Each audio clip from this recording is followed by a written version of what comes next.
جناب حافظ حامد رضا برکاتی، جانکی نگر جنکپور، حال مقیم دوحہ قطر،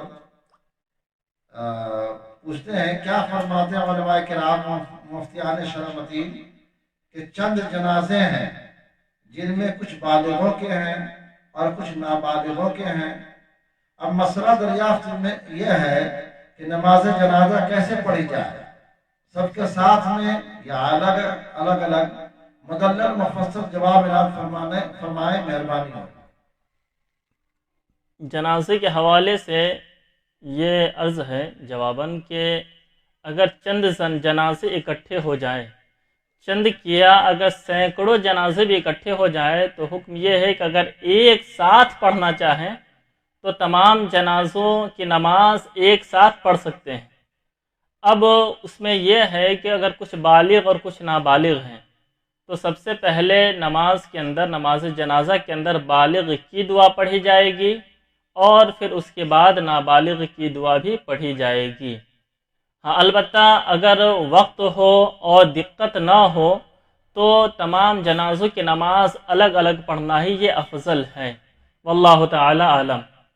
اب کسی وجہ سے دھس جائے تو کیا اس پر باہر سے مٹی ڈال کر درست کرنا جائز ہے یا نہیں؟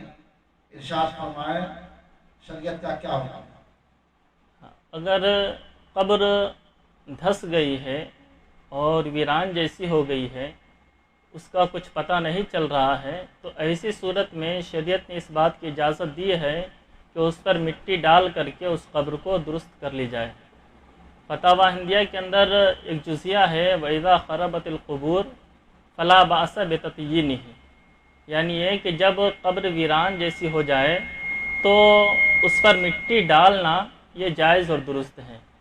اس مزید یہ کہ بخاری شریف میں حدیث پاک ہے کہ حضور علیہ الصلوۃ والسلام نے اپنے صاحبزادے ابراہیم کے قبر کو بلند کیا اور پھر اسے نئی مٹی ڈالی اور وہ مٹی لال رنگ کی تھی۔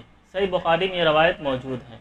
اس روایت سے بھی یہ بات سمجھ میں آتی ہے کہ قبر اگر بالکل دھس گئی ہے، سمجھ میں نہیں آتی، تو اس پر نئی مٹی ڈال کر کے اس قبر کو درست کرنا جائز ہے، واللہ تعالی